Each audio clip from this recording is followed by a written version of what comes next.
কিন্তু এখন যদি আমাকে এখানে কবর দেওয়া হয় আর ওই কবরের ভিতরে যদি একটা নয় দুইটা নয় ৯৯টা সাপ আসিয়া আমাকে দংশন করা শুরু করে, পৃথিবীর এমন কোন নেতার ক্ষমতা নাই, পৃথিবীর এমন কোন আত্মীয়স্বজনের ক্ষমতা নাই, পৃথিবীর কোন মানুষের ক্ষমতা নাই ওই কবরের মধ্যে ঢুকিয়া আমাকে ওই কবরের সাপের হাত থেকে বাঁচানোর জন্য।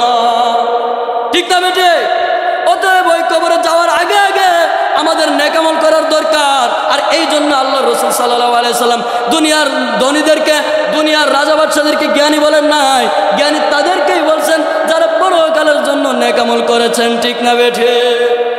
আল্লাহ রাসূল সাল্লাল্লাহু আলাইহি সাল্লাম তিরমিজি শরীফের ২য় খণ্ডের মধ্যে জিলদে সানির মধ্যে এসেছে, আল্লাহর নবী বলেন আল কাইয়িসু মান দানা নাফসাহু ওয়া আমিলা লিমা বাদাল মাউত। মুহতারাম হাজিরিন, যেই কথাটা বলতেছিলাম, আমরা আসলে পরকালের জন্য নেক আমল করা দরকার। এই মুসলমান ইমানদারের দল, আমরা যদি নেক আমল না করিয়া কবরের মধ্যে চলিয়া যাই, ওই কবরটা আমার আপনার জন্য ভালো হবে না, ওই কবর আমার আপনার সঙ্গে ভালো ব্যবহার করবে না। ওই কবর কেমন ব্যবহার করবে? বলে বিশাল বড় বড় সাপ আমার আপনার কবরের মধ্যে আসিয়া আমাকে আপনাকে দংশন করবে।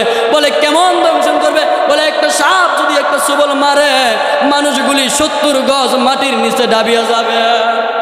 নাউজুবিল্লাহ, কত ভয়ঙ্কর হবে ওই কবরের অবস্থা।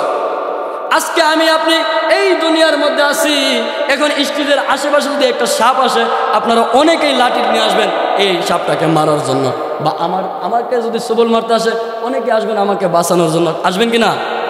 কিন্তু এখন যদি আমাকে এখানে কবর দেওয়া হয় আর ওই কবরের ভিতরে যদি একটা নয় দুইটা নয় ৯৯টা সাপ আসিয়া আমাকে দংশন করা শুরু করে, পৃথিবীর এমন কোন নেতার ক্ষমতা নাই, পৃথিবীর এমন কোন আত্মীয়স্বজনের ক্ষমতা নাই, পৃথিবীর কোন মানুষের ক্ষমতা নাই ওই কবরের মধ্যে ঢুকিয়া আমাকে ওই কবরের সাপের হাত থেকে বাঁচানোর জন্য।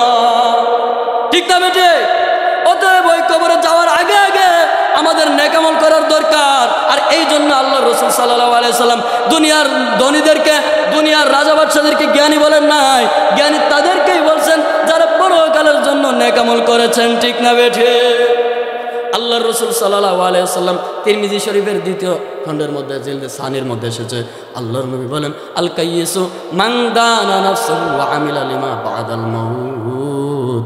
উম্মত, তোমাদের মধ্যে জ্ঞানী সেই ব্যক্তি, তারাই প্রকৃত বুদ্ধিমান, তারাই শ্রেষ্ঠ বুদ্ধিমান, যারা নিজের নফসকে নিজের কন্ট্রোলে রাখে, গুনার কাছ থেকে বাঁচিয়ে থাকে, আর পরকাল যেই জিন্দেগি ওই জিন্দেগির জন্য নেক আমল করে। অতএব দুনিয়ার থেকে যদি আমরা সুবহানাল্লাহ কই, এখানে সবাই সুবহানাল্লাহ বারবার বলতেছেন।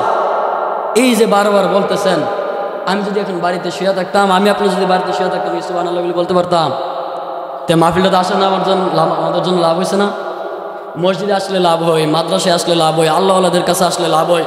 আল্লাহ রাসূল সাল্লাল্লাহু আলাইহি ওয়াসাল্লাম বলেন তাদেরকেই বন্ধু বানাও যাদেরকে দেখলে আল্লাহর কথা স্মরণ হয়, যাদেরকে দেখলে পরকালের কথা স্মরণ হয়। কাদেরকে দেখলে পরকালের কথা স্মরণ হয়? গানাগারদের দেখলে, শিল্পীদের দেখলে, পৃথিবীর টিভি সিনেমার নায়কদেরকে দেখলে। সত্য কথা বলতে আমি ছোটবেলা থেকে এখন পর্যন্ত ইচ্ছা করে কোনোদিন মুভি দেখছি না, কোনো সময় ইচ্ছা করে কোনো গানে গেছি না।